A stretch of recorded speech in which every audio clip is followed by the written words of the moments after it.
أعوذ بالله السميع العليم من الشيطان الرجيم. بسم الله الرحمن الرحيم. الحمد لله، الثناء لله، الصلاة والسلام على رسول الله. ولا ليال السلام عليكم ورحمة الله. وحان إن شاء الله تعالى جعلنا عاوة عن بمانتا نبا وقت ودونا بهجوغي إنان كهاسونو كشاكيسانو وحي دانتين أي كجرتي maadaama aan namidaynayso fikradda iyo mabda'a iyo dhulka iyo diinta iyo taariikhda iyo mustaqbalkuba. waxaan jeclahay inaan ka hadlo saddex arrimood. arrinta koobaad waxay ka hadlaysaa waddankeena Djibouti iyo isbedelka siyaasadeed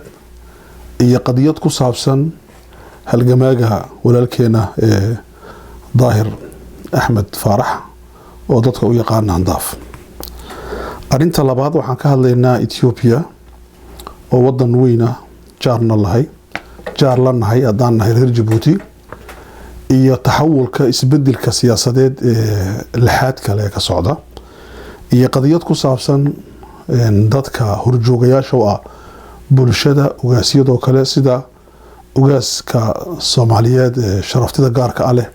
ugaas Mustafa Maxamed. arinta saddexaad ee ugu dambaysa waxaan ka hadli doonaa raggan itaalka fara badan leh ee dalkeena fadhiya iyo raadka ay ku leeyihiin isbedel siyaasadeed dalkeena sidoo uga dhacayo ma counter bay ku yihiin mise pooq bay yihiin meelo jiraan mise way ka soo horjeedaan. saddex arrimood baan jeclahay caawa inaan ka hadlo maanta. sidii caadigeenu ahay dad fara badan waxay baryahan aad uga hadleen laba arrimood markay la soo xiriireen. qaar waxay yiraahdeen waxaan naga joojisayba muxaadaraadkii ku saabsaneed kubcinta wacyiga amba dareenka siyaasadeed iyo fikradeed baad nagu yaraysay. qaarna waxay yiraahdeen kutubihii aad noo sheegaysay baad naga joojisay wax badan baan ka faa'iideysanay. marka insha Allah ta'ala ma aan joojin, laakiin sidii nabiga sallallahu alayhi wasallam amba ibn Mas'ud markay ay saxaabadu ku yiraahdeen waxaan rabnaa inaad noo biirisid wacdiga iyo xadiisaanta, wuxuu ku yiri waxaan dabaqayaa sunnihii nabiga ah inaan inni yaryaraya si aanad ugu daaca qurmin. marka saas daraadeed wuxuu yiri khamiistii baan is arkaynaa insha Allah ta'ala. aniguna saas baan u jecelahay inaan 10kii cisho maalin aan toddobaadkii maalin aan kulanno insha Allah ta'ala. marka maanta waxaan jecelahay inaan nii soo bandhigo 6 arrimood amba 4 kitaab iyo 6 arrimood 4 kitaab ku dhex jirta. kitaabka ugu horeeya amba kutubta ugu horeeya waxa qoray wadaad dadku ma yaqaanaan aqoontu Ilaahay siiyay nin basibu haystaa la yiraahdo Sheikhul Islam Ibn Taymiyyah rahimahullah. wuxuu leeyahay majmuuca la yiraahdo Al-Fatawa dhowr iyo 80 bay ku dhowyeen. wadaadkaas dadka qaar waxa u yaqaanaan inuu yahay wadaad uun salafi oo gaaleeyo uun wixii aan salafi ahayn sida ashaacirada iyo suufiyiinta. qaar kalena waxay u haystaan uun wadaad dood kula jira siduu u jirsiin lahaa sifaadka iyo magacda Ilaahay oo qura subhanahu wa ta'ala. inta ay sheegaan Ibn Taymiyyah waa lagu yaqaanaa, laakiin Ibn Taymiyyah wuxuu leeyahay manhaj ballaaran oo ka turjumaya diinta Islaamka oo uu kaga hadlay Islaamku muxuu yahay. islaamka Ibn Taymiyyah wuxuu arkaa inuu yahay mashruuc diineed, mashruuc siyaasadeed, mashruuc dhaqaale, aragti fikradeed oo aadamiga badbaadinaysa. sadaradeed haddaad akhrisatid kitaabka fataawada ah wax uunsa ka hadal ma jiro, laakiin waxa muhiimka ku jira fataawada waxa weeyaan waa waxa loo yaqaan qawaacidda systemka la raaco si diinta loo fahmo waaqicana loo fahmo. Ibn Taymiyyah rahimahullah halkaas oo cabqari ku ahaa. marka cabqariyatu Ibn Taymiyyah waa maxay? waa manhajiyada, waa methodologiga, waa systemka uu raacay ee uu ku gaaray xaqiiqada cilmiga oo waafaqsan kitaabka iyo sunnaha iyo manhajka istidlaaliga sida wax loo daliishado marka la gaarayo fikra. Ibn Taymiyyah iskama hadlaynin redaction ma ahayn, hadalkiisu luqad inshaa'iya ma uu nahayn luqad cilmiyeysan buu ku hadli jiray. arinta labaad waa kitaab isagu uu qoray oo la dhahdo Minhaj as-Sunnah an-Nabawiyya وإلى 9 مجلد. ابن تيمية وحو كغا هدليا sunnaha nebiga sal sallam manhajka uu nolosha ku dhaqayay say ahayd muxuu raacay markuu nebigu nolosha dhaqayo sal allahu alayhi wasalam marka kitaabkaasina muhiim buu yahay mowduucyada maanta aan ka hadli doono oo aan sheegi doonaa maxaan kutubtan usoo qaadanin kitaabka saddexaadna isaga baale ibnu taymiya raximahullah waxaa dhahdaa dar-u tacaarud alcaqli wannaqli in la kala dhabo inay isku hor yimaadiin caqliga iyo naqligu yani diinta iyo logiku iskama hor yimaadaan kasrag iyo kitaab rabbi u istagaabay odayaashiina dhalay beri hore ay dhahdeen ilaahay u naxariisto marka kaska raggu markuu sax yahay kitaabka rabbina uu sax yahay way isku soo hoydaan marka ibnu taymiya kitaab buu ka qoray cilmi ah oo 10 qaaciduu sameeyey oo diidaysa inuu iska hor imanayaanba aayadaha quraanka iyo xadiista rasuulka saxda ah iyo caqliga sariixa ah ee dhabta ah inayna marna isa seegin ayuu tilmaamay marka kitaabka muxuu bixiyay dar-u tacaarud alcaqli wannaqli okay saddexdaa kitaab waxaan u soo qaatay gadaalan ka ogaan doonaa insha allahu tacaala laakiin waa inaan waxa loo yaqaano waa maraajicdeeni waa referencekeeni waa meesha muslimiintu inay ku laamaan marka ay wax baarayaan buu ka mid yahay waxaan idhahdaa cabaaqiratu lislaam amba waxaan idhahdaa nawaabiqu lislaam dadka maskaxda islaamka intay madaxooga xafuujiyeen malab ka soo sii daayay waxaan ku tilmaama dhowr ninba adduunka ee ka dambeeyey maaragtay aimadii arbacada iyo raggii waaweynaa waa ibnu taymiya iyo imaam ghazali raximahum allah iyo ibni xasmi isna raximahullah iyo sheekha aljuwayni la idhaahdo oo caalim weyn oo shaaficiya oo isaguna aclaamta ummadan ka mida raggaas waxaan ku tilmaamaa inay yihiin rag caqliga bini aadamku marna uuna ka maarmi karin waa dadka anu cala muslimiintu maanta dad badan baa wax bartee inay wax akhristaan way ku yartahay markay akhristaan kuwa inay akhristaan ahayd bay ka mid yihiin okay qofka afraad ee aan usoo noqonayna waxa weeyaan ninkii caalimka ahaa sheersheerka ahaa cilmi baaraha weyn ahaa ee masriga marka dhaweyd dhintay maxamed xasanayn haykal maxamed xasanayn haykal waxa uu leeyahay kutub aada u fara badan waxa uu qabaa fikrad la yidhaahdo juqraafigu waa muhiim wuxuu ka muhiimsan yahay juqraafigu istuwarka taariikhda marka haddii juqraafiga la iloobo waxaa lagu khaldamaa nolosha habsocodkeega arrintaasi waa muhiim iyadna waxaan ogaan doonaa markaan arrinta Ethiopia ka hadlayo juqraafi haddaad ku khaldantid siyaasadda ma taqaanid marka dad fara badan geopolitiga ayay ku khaldan yihiin marka ninkaasi wuxuu ka hadlay turkiga iyo iiraan iyo carab fursiga iyo carab saddexda qolo waa saddexda qolo ee ah buu yidhi dhardhaarada islaamka haddii la waayo turki la-aan bariga dhexe islaamka kama dhaqaaqayo faris la-aanna islaama dhaqaaqayo carab la-aanna islaama dhaqaaqayo saddexdaa dhardhaari waa muhiim buu yidhi laakiin maanta waxaa yaab leh saddexdii dhardhaar ba is haysto israa'iil bay la wada saaxiib yihiin ay u baratamayaan marka taas buu aada uga hadlaa khaladka ay galayaan marka ay carabtu juqraafiya ka boodayso iiraan wuxuu dhahdaa waa qadar waa juqraafi carabtu way ku qasban yihiin la saaxiib hadaan iiraanna way ku qasban tahay inay carab la saaxiibto leanna waa juqraafiyiinta islaam baa laga yimaadaba turkiguna waa juqraafi way ku qasban yihiin isku meel bay yaalaan sida kanada iyo maraykanku isku qasban yihiin wey qasab bay isku yihiin meel kala marayna ma jirto sida faransiiska iyo isbaaniya talyaaniga iyo faransiisku lagaba maarmaan ay u tahay inay heshiis yeeshaan iyay tahay okay xasan haykal baa arrinta kalsi istiraatiiji uga hadla arrinta kale waxa weeyaan ninka la dhahdo Abdullah Fahad an-Nufaysi isagana waa taswiirtiisa wada arkaysi waa nin muslimo weyn oo Kuwait u dhashay rahimahullah xafidahullah wuxuu isagu ka hadlaa saddex arrimood wuxuu ka hadlaa arrinta koowaad uu aad isku duldhiga waxa weeyaan inay dad jiraan dareenka siyaasadda kaga shaqeeya dareenka ugu badan ninkay jecel yihiin way jecel yihiin keen nacabna way nacab yihiin waa dareen siyaasadooda waa dareen waxay ka hor imanaysaa ninkii saxaabiga u yimiday Umar bin Khattab ee ka yidhi xaqaygaan kaa doonay ay hor fadhiistay Umar bin Khattab wuxuu ka yidhi ninkan waa badow waa Carabi miyuu ka yimid laakiin uu ka ilbaxsan yahay dadka maanta nool qarniga 20aad iyo kow ee ku nool geeskeena Afrika Djibouti iyo Soomaaliya Ethiopia wuxuu ku dhahay Umar waxaygiisii Umar bin Khattab ninkani markii jaahiliyadii uu dilay walaalkii ah oo Zayd ibn Khattab oranay buu dilay marka Umar uu nacayay walaalkii buu dilay لكن ما أنت نكوا إسلام عمرنا هو إسلام عمر لي هو أمير المؤمنين ومدح المؤمنين حق دولته وقعنتك وهيا وحقول إنك يا عربي هي أمير المؤمنين وحي يسيه وصار فريسه يا أخي إني لا أحبك ومن جعلي ماشي سكتك وحكي يا عمر هل يمنعني هذا من حقي إن أدي جعلين حقي ما يجعل النساء وحكي عمر ما يكامل النساء والمورا كريها يكاعل النساء مدحوين الدكتاتور أفريقيا وحكونا لها يكاعل النساء أنا كنا عما حكي كامل النساء وحكي خلاص كايسة جعلك دوبر كذا لو جورسيدا مثلا بنا يبغى جورسيدا هذا جعش يدد النعيس معنا إما سمعنا سوي أوكي تابو كهلا كو لبا وحو كهلا عبد الله فهد النفيسي نيكا هذا استراتيجي وحو كهلا مسألة دلالة المال والحكم سياسة واحد دله أو جبية إن لهالشيء لقد حسميه حولها إيو مالك إيو ماملك وإنه ماملك كحروب حولها حولهنا وإن مالك كحروب ماملك إنه حولها كحروب حولنا وإن ماملك كحروبان وإن لبضنا لك هالدبا إنتي لك ريو حير وإن هالدبا كما دي نقف مامل هي مال عايسان كرو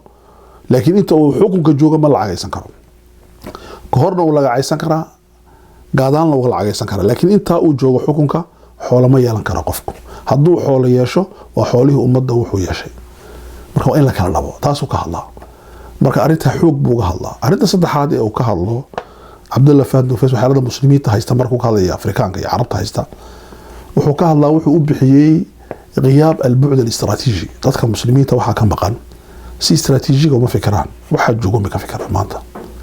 maanta maxaa hor yaala arrintan horta la ka hadlaa way ka hadlaan laakiin maxaa iman kara bari maxaa sahan daba dhici kara saakuna maxaa dhici kara kama hadlaan wuxuu markaa isagu sheegay 25 sano ka hor inuu 82kii oo dhowr sano ka hor inuu siyaartay Congress-ka Mareykanka oo maktabada siyaartu ka akhriyay inuu Mareykanka iyo reer galbeedku ay degi doonaan bariga dhexe iyaga oo bariga dhexe ay bilad dawlad tahay marka kamida yaani maanta waxa socda fawdal khalaqadan 82 ka hor buu akhriyay iyadoo qoran oo taqriir ah ayuu ka akhriyay Congress-ka Mareykanka wuxuu markaa ragani waxa u fikiraan buri istaraatiijiyaadka weyna dajiyaan waxa yeeli lahaayeen way qoraan laakiin annakuse ala alhawa masaakiin baa wanahba laxooxdii aan cunin dhibaan laanahayba agtaada ma yaallaba laxoox waxaad ka fikiraysaa barimaad cashayn caawa misma cashaynaysid laakiin kii wax walba haystay kuu fikiri lahaana isaguna wuxuu ka fikirayaa waxa yar adigu aad leedahay si uu soo jiidi lahayo aqalkiisa u dhigi lahaa adiguna saan u ahaan lahayd okay ninka sadda ugu dambeeya waxa dhada Xasan Maki waa Suudaani weeyaan ninkaas Suudaanigii isagu waa professor bukay jaamacadda weyn ku taala خرطوم الجامعة أفريقيا جامعة أفريقيا العالمية ماشي سوكيهي وحول هذا نكاس كلمة عجيبة وحول هذا أفريقيا مدح دودة وحاسمي بلغي هوري ودنا دواوين إنجليزكا هي فرنسيسكا هي طلياني حاسمي لكن مدح هذا أفريقيا إميكا إيا سمينيا وحول وحاسكو دريب لبس ثقافة رجال بيتك هي ثقافة إسلامك ثقافة الإسلام كهالجل وسمنا وحلو حكا قيب قال يسبوري السودان أو فقيرة وحجيو استراتيجية موتها ودك السودان وحو سميه مدحض أفريقيا إمانتا مثلا نيكا حكومة بانك دحاء النيجر جامعة عن شيء أن أفريقيا العالمية وكصوبح مدحض الصوماليا بقول كيب اللحدة عندنا كيرين وحكا صوبحين جامعة داس مدح بدن الجيبوتية وحكا صوبحين جامعة إثيوبيا مدح بدن ومانتا مسلمين جامعة bay ka soo baxeen jaad imika waxa la qadarayaa inay dhigtaan dad lagu qadaray 10,000 oo qof Afrikaan ah 10,000 ee qof Afrikaanka ee jaamacadda dhigtay waxa preparation loo sameeyaa inay hoggaanka Afrika ay qabtaan لأنه تدافعي السودان كقيب قشي سمينت أفريقيا وأنا وطن يرويان وقاجة هيسو فقيرة مركان نكا سوحر هذا هدي لعقتا خليجك إيو تخطيط كالسودان تا لإسلح قلين لها وحان سمين كرين لها يبولي مدحضة أفريقيا ضد أقون له علمي له أقون له إسلام كان هوية دودي إذا انت قوغين أنرومين أفريكانيزمي إسلام مدينة ستان إيان أموري له يبولي لكن مركا وحان اسكسو عنبولي لعقتي يو دي عقلي علمي سودات علمي بعقلي بحيصا لكن حولي با كم مقان وقدميتي كتابا إن اللوبة أن جعلهم باجروا قرأ جاسم محمد سلطان كان هذا قواعد في الممارسة العملية السياسية رجال الله راح عمر السياسة لقى شقيني جاسم سلطان كان يوانينا هورين نقصوا شاقي وريق قدرها أوكي أنت سوا كتبتي وهذا كيسين ماشان وإني تعالى رجع قرنا وإني يلا لكن وحنا من أن جيبوتي يسبدل كسياسة ديد يو هوجانك سياسي ولا الكين ظاهر أوكي waxaa baryahan dambe jirta saddex arrimood waxa weeye Djibouti dadku waxay u fahmeen dadka aan cilmi lahayn aqoon badan lahayn aragti dheerna aan lahayn inuu nidaamku guuleystay bay u fahmeen maadaama uu mudane geelle amba OJ uu meelo badan furfurayo oo dadka lagu mashquulinayo sida bahashi maxaa loo jiray geothermia loo oranayay maartay kuleelka iyo energy dhulka hoostiisa laga soo saarayo oo tan iyo calankii ilaa imika 30 sanaba lagu fashilan yahay imikana waa fashalkii oo fashal lagu sii darayo oo macna kale ma sheegayso amba tareenkan la dhigayo mandiqad aan deganayn oo aan lahayn stability politic iyo social iyo economic mid aan lahayn tareeno weyn oo laga sameeyo la furfuro waxaas oo dhan amba boorar la furfuro oo stability politic una jirin waxyaalada dadku aynan fahmin bay kamid tahay laakiin waxaas ka wada muhiimsan waxa weeye maaha inuu Ismaaciil Umar Geelle uu ku guuleystay inuu xalliyo problemyadii wadanka laakiin inaan xaqiiqada qirno wax weeyaan laba arrimood buu ku guuleystay arinta koowaad ku guuleystay waxa weeyaan inuu mucaaradkii awoodda weyn yeeshay 2013 oo wixii awoodda u yeelayna la garanayo oo ah afar arrimood jawiga u baahnaa mucaarad dadku gaajo haysay hogaamiyaal bay u baahnayeen waa labo waxa weeyaan dadka soo baxay ee mucaaradka noqday oo ah dad la sugayay haday tahay ragga siyaasiga dibadda ka yimid iyo culimada diinka siyaasadda soo galay ee ummadooda badbaadinayay iyo aqoonyahanka isku biiray haday tahay intaas way adkaysay arin saddexaad baa jirto waxay ahayd environment-ga caalamiga ee socday ahayd inuu isbedel ka socdo adduunkan hareerihiina haday tahay mood Arabka iyo Afrika iyo intaba iyaduna way ka qayb galeysay arinta afraad ee ugu dambaysa waxay ahayd dacfiga iyo baahida iyo faqriga nidaamka siyaasiga Djibouti islaamka haysto inayna ka jawaabin dadka baahida haysata waxa soo dhabaa keesadahay laakiin iyadoo guusha inta la soo hubiyay wuxuu ku guuleysay Geelle inuu isku diro mucaaradkii wata koobaad weeye guusha qulu soo hooyay wata guusha labaad ee isleeyahay malaha uu soo hooyay waxa weeyaan inay dadka mucaaradka isagu u sameeyo meelaha inay ku ciyaaraan ay tahay isagu waxa uu dhigo iyo maaragtay meesha uu shaxda ka dago iyo aadayaan waxa la dhahdaa hadduu ninka khasmigaagu ku sameeyo saad u fiican ku ciyaarisid faashil baa tahay okay arintaas laakiin taasi kama dhigno inay mucaaradku awoodii ay lahaayeen ka burburtay waxa burburay waxa weeyaan midnimadoodii hadday midnimo burburtana waxa dhaca fatafshal quranka sheegay wala fashilma laakiin taxawulka siyaasiga wala leeyal isbedel siyaasadeed Djibouti wuxuu ku xidhan yahay arinta soo socota inaan qaadano maqaalan maanta qorana way ku qoran tahay annahdo renaissance kobac dhaqaale iyo kobac bulsho iyo kobac cilmiyeed ma dhaco haduuna dhicin isbedel siyaasadeed hasugin waa been wax lagu sheegayo hadayna vision isbedelin aragtidu hadayna isbedelin oo siyaasaddu isbedel una ku dhicin dhaqaale kobxayay ma jiro dhaqaale isbedel siyaasadeedna ma dhaco hadii uuna jirin culture siyaasadeed thaqaafa siyaasiya hadayna jirin wadanka idaacad siyaasadda laga dhageysto television laga dhageysto heesa ma wax laga dhageysanayo doodo cilmiya oo siyaasi laga dhageysto kutub siyaasi laga akhrinayo dadka la tusayo meesha laga baxayo ummadan masaakiinta laga xoreynayo inay siyaasaddu been tahay oo loo sheegay inay siyaasaddu run tahay oo diin tahay oo iimaan tahay oo jannada lagu galo siyaasadda oo cadaabta lagu galo siyaasadda sida dadka hadii loo sheego thaqaafa culture bay noqonaysaa culture siyaasadeedna ma jiri karo haduuna sa jirin akhris siyaasadeed lecture politique hadayna jirin haduuna jirin lecture la akhrinayo kutub iyo jaamicado iyo maartay waxa la nadawad conference hadayna jirin iyaduna ma imanayso waxaas oo dhanna waxa u aaba waa in la helo ugu dambeynta qawaacid hab loo ciyaaro siyaasadda wax isku wada xiran renaissance baa doonaysaa qawaacid siyaasiyana ma jiraan amba aniga la soco amba waan ku dili horumar laguma gaadho dadku way ku imanayaan shacabka ku timaado munaafiqiin oo taas kala hoyarayaan waan soo yar ciyaarnay iska seexanayaan inta was faanayaan wana filka waddanka ka socda okay arrimaha ragga fahmay waxa ka mid ah ninka la dhacdo Daahir Axmed Faarax waa walaal siyaasi ah oo halgamaa aniga iyo isagu waan iskhilaafi karnaa wax badan isku waafaqsanin wax badan waan isku waafaqsanahay intaan isku waafaqsanahay baa ka badan intaan isku diidanay waana basharka caynkaasa laakiin Daahir Axmed Faarax saddex shay oo inaan u qirno haddaan bini aadan nahay oo waxaan Ibn Taymiyyah inagu soo qaatay Ibn Taymiyyah wuxuu yiri qofka ilaahay wax baray laba shay buu isticmaalaa cilmi iyo cadaalad waa marka halis waa inaad si siyaasi u hadashid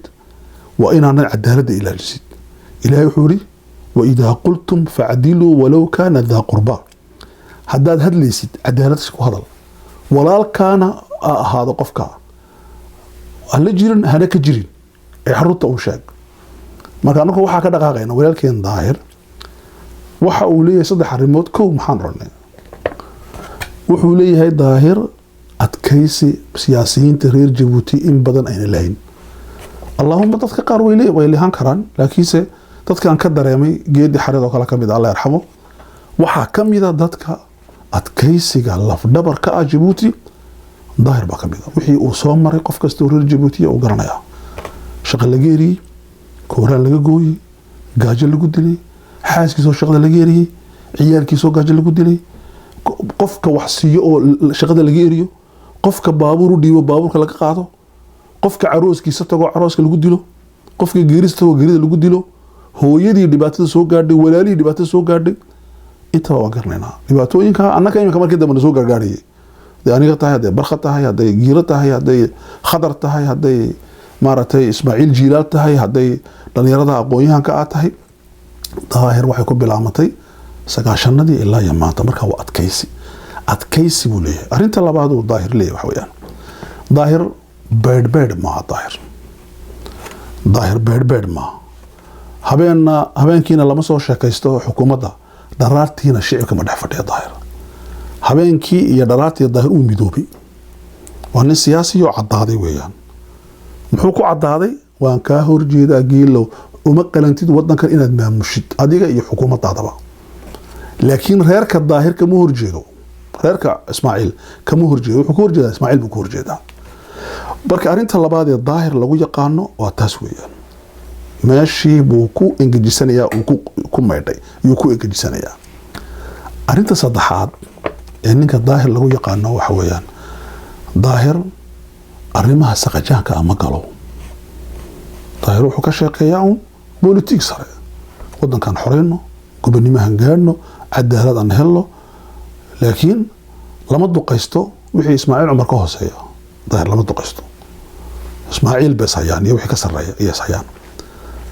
مركز ساد ردد وحن قادو قحنا هاي ويركا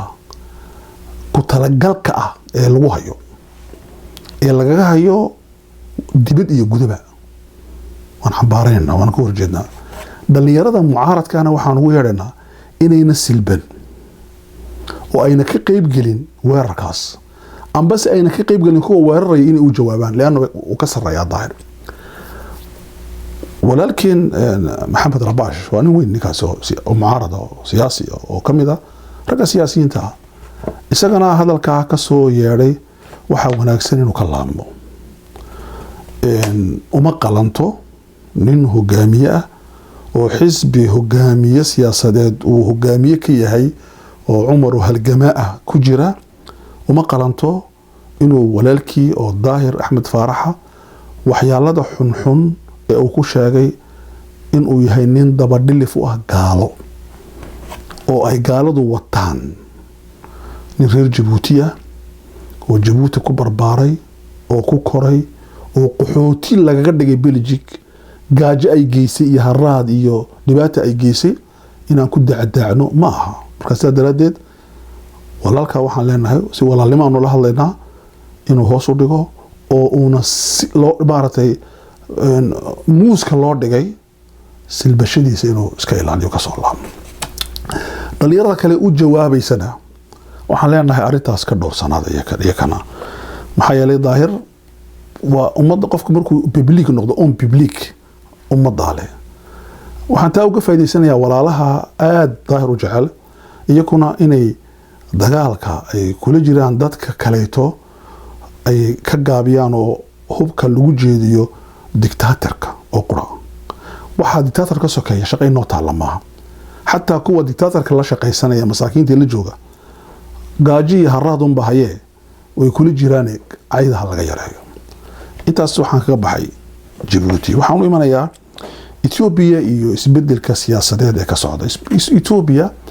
inay isbedel uu ka dhici doono shaki kuma jiro. dadka aqoonta leh tahay wada arkayaan. Ethiopia waxaan bariyahan uga hadlaya waxa weeyaan anigu Ethiopia waxaan uga hadlayo saddex arrimood. kow, Djibouti iyo Ethiopia waa laba wadan oo jaar ah. waxay naga dhaxaysa geopolitique, geoeconomy, geosocial. shacbiga Djibouti usuushoodu waa Ethiopia in badan. shacbiga Ethiopiana in badan usuushoodu waa Djibouti weeye.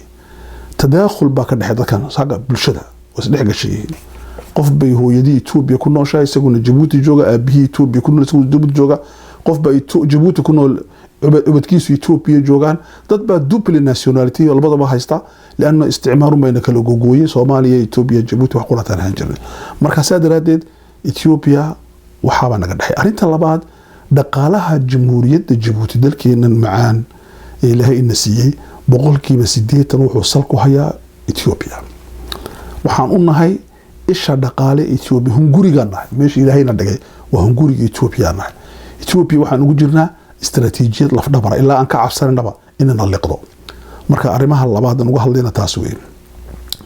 arrinta saddexaad, Ethiopia burbur ka dhaco Ilaahay ma qadaro. anu ma jecli dadka ku ducaynaya Ethiopia ha burburto kuma jiro. Ethiopia hadday dhibaato ka dhacdo waa 100 malyan weeyaan. 100 malyan oo qof oo xuduud la leh wadana aad u fara badan. Ethiopia Soomaaliya la leedahay oo labadii ka koonfurti iyo maaragtay Somaliland bay la leedahay. waxay la leedahay Ethiopia Djibouti bay la leedahay, Eritrea la leedahay, Kenya la leedahay, Suudaan bay la leedahay. marka wadanadaas oo dhan ayaa waxa ku dhacaya wax la qarqad siyaasadeed, qarqad ihtizaaz siyaasi ka dhici doona wadanadaas oo dhan. okay, maxaa markaa rabnaa? waxaan uga hadlaynaa waxa weeyaan mashaakilka Ethiopia ka dhaca Ethiopia kuma ekaan doona. wuxuu noqon doonaa mashaakil gobolka oo dhan. wadanadu aad u taabsan doona waa annakoo dhaqaalaheegina uu nagu xidhan yahay, bulsho fara badanna ay nagu soo yaaci doontaa dhowtole annakoo dhaqaalaheennii marka dambe uu burburi doono. saadaradeed baan Ethiopia aad ayaamahan aad isku duldhigaa. maadaama ay sidaa tahay, waxaa jira Ethiopia isbedelka ka dhacaya. dadka isbedelka sameynaya waa 3 qolo. dadka isbedelka ka maqana 3 qolo wixii ka hadhay oo dhan way. Ethiopia isbedelka waxaa wada dadka loo yaqaan ad-dawla al-amiqa, dawladii gunta dheereed ee Ethiopia soo xukumaysay 100 sano oo amxaarki. waxaa wada dadka loo yaqaano al-quwa al-adadiyya, dadka Ethiopia ugu badan bal Afrika qowmiyadda ugu weyn waa Oromadii. waa 40 milyan oo qof weeyaan. qaar waxay leeyihiin waa 30, qaar waxay gaarsiinayaan 48 milyan. yani inta bay u dhaxayaan. laakiin waxa la isku waafaqsan yahay inay yihiin boqolkiiba wax ka badan 35 bulshada Ethiopia. marka boqolkiiba 35 bulshada Ethiopia dadkii ahaa ayaa isbedelkan wada oo Oromadii la socoto. waa 2 qolo. qolada saddexaad waxa weeyaan dhammaan aqoon-yahankii sarsare ee Ethiopia guud iyo dibadba joogay waxa ay leeyihiin la budda waa inay dhacdo isbedel. way gaadhay waqtigii Ethiopia isbedel uu ka dhacay. maadaama arrintu ay sidaa tahay, Ethiopia isbedel inuu ka dhacayo shaki male. iyo isbedelka ka soo horjeeda Ethiopia waxa ka soo horjeeda qowmiyadda Ethiopia xakunta oo Tigreeg ah 3 milyan oo qof ah, iyo qowmiyad la adeegsanayo oonan garanayn hadduu isbedel dhaco waxa yeeli doonaan wali qarar qaadan. waxa kamid ah sida bulshada afka Soomaaliya ku hadasha ee anagu aan ka midnahay oo kale oo walaalka aan la nahay Soomaalida oo kale kamid ah. marka arrintaas waxay u baahan tahay inay dadka nool khaasatan muslimka Ethiopia, Soomaalida Ethiopia, haddaan idhaahdo maartay canfarta Ethiopia, hadday yihiin Oromada Ethiopia, waxaas oo dhan waxay uga baahan tahay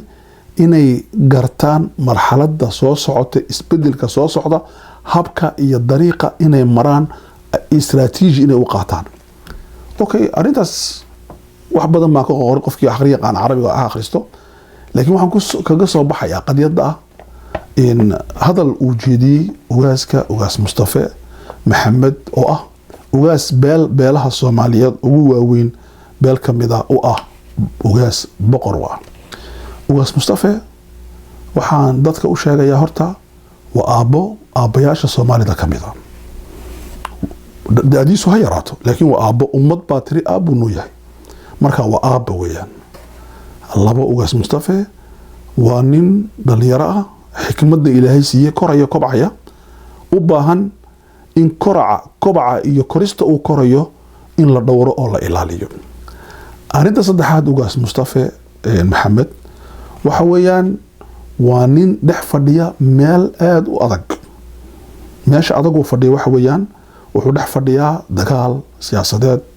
ku dhaqaale ku bulsho xorriyad la'aan waxa dhan buu dhex fadhiyaa hadalka ka soo baxaya mu aaminsan ma aaminsan anagu in badan ma garan karno laakiin aniga waxa ila tahay حتى هدو خلدمو ugaasku in la ceebeeyo waa dambi weeyaan dadka waxa jira dad la yiraahdo birrimageyda dhada waa la ilaaliyaa maxaa loo ilaalinayaa ummad dhan baa isku waafaqday inuu aabbo u noqdo ummadda wad dhaawacaysa marka dhalinyarada ugaaska si xun u cabiraysa hadayaan ugaaska ixtiraamkiisa hal la weyneeyo hal la badiyo isaga iyo ugaasyada kaleba boqorada kale ummadda Soomaalidu leedahay canfartu leedahay ummaduhu ay aabba ka dhigteen isku joojiyeen ilin iraada isku joojiyeen waa volunteergoogii isku joojiyeen oo ninkani xukum haysto wani waa social waa bulsha tiri aabbu noo yahay aabanimadiisa waa in la ilaaliyo weeyaan okay marka saas daraadeed waxaan aad uga cudurdaranayna uga xunnahay inaan aragno dhalinyaro fara badan oo ugaaska dhibaato u geysanaysa iyaduna ma wanaagsano ugaaskeenana isagana waxaan ugaaskeena Soomaaliyeed bano Soomaaliya sheekha waxaan ka hadlay ugaaskeena waxaan leeyahay inuu isdhowrana waa muhiim dhowrsanaantuna waa muhiim isagana in la dhowrana waa muhiim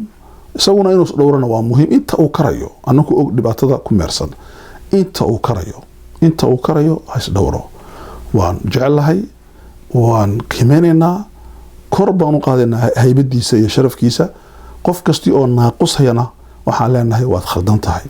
marka saas daraadeed waxaan leenahay ummadaaduna maaragtay u ballaarnow jacaylka wada tus naxariista wada tus ducadaada wada gaadhsii ugaas xasan allah yarxamo wuxuu ahaa